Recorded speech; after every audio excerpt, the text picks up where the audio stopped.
Hello everyone and welcome to my channel. Today we're going to talk all about endometriosis and the meat, because that was another video you guys requested. A lot of girls been asking, okay Yola, so which are the good meat, which are the bad meat, which meat should I avoid, should I cut it completely?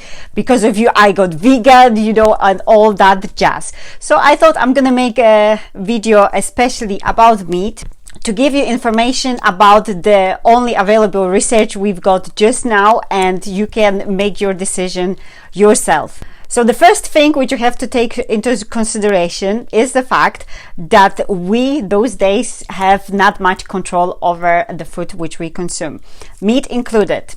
Once upon a time we knew where our meat was coming from. Like, we had the farm, like my grandma had the farm, we had the animals, we slaughtered them, we know what we've been feeding them, we knew absolutely everything. And those days we just don't have this control.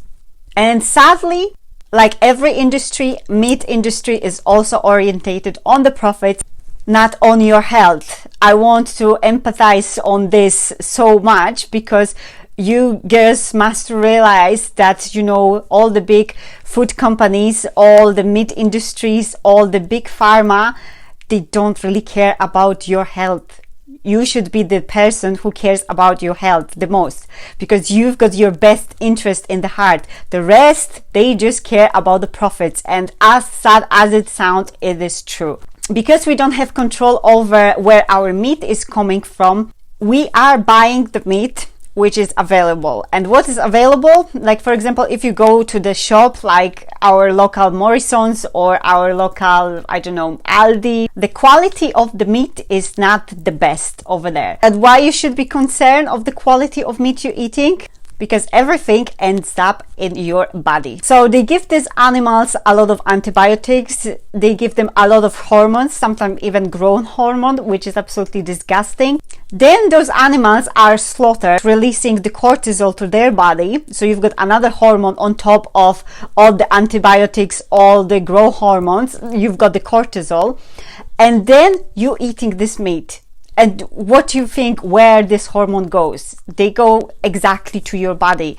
You are storing these hormones. And that's why we've got so much hormone imbalances these days, because majority of them are caused also by the meat. Let's just face it. So what the study tells us, there is the only one, I think, available study about endometriosis and the red meat, which is this one.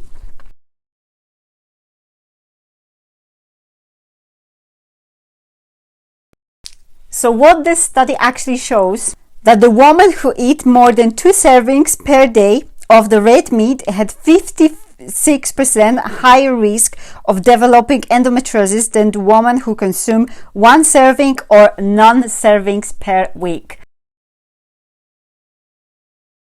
Guys, 56%, that is pretty high.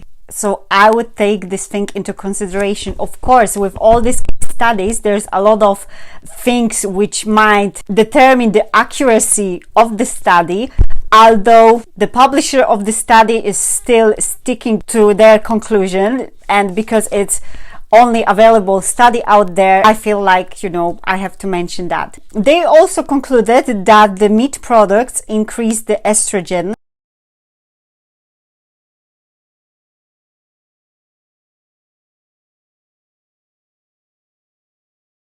So which kind of meat this study took into consideration, you might ask? The meat which they look close to was the hamburger, beef, pork, lamb and liver. So that's kind of red meats they actually studied. And they come to conclusion that there are meats which are unrelated to endometriosis: poultry, fish and shellfish. So should you go vegan? Should you go vegetarian? I am vegetarian myself, well, pescatarian. That means that I eat fish, but I don't eat meat, I don't eat red meat, I don't eat chicken, just the fish. I used to be strict vegetarian, but I turned to pescatarian, because there's the one thing you guys need to understand, that the good oils are very important with combating endometriosis and with healing from endometriosis. And those good fats are the things which are basically high with omega-3. which is of course the fishes, you've got the mackerels, you've got the salmon, you've got sardines, but you have to keep in mind that all of them have to be organic and all of them have to be responsibly sourced, of course. So if you're vegetarian, consider eating a fish or supplement with omega-3. If you're eating meat, consider cutting meat and eating it, for example, just once a week. And if you can, make sure that your meat comes from like organic butcher, not from mass chain supermarkets. I hope this video was helpful. If you've got any other suggestion, please let me know in comment section below. If you like this video, please click the like button, subscribe and share it with others so we can all come together and heal together.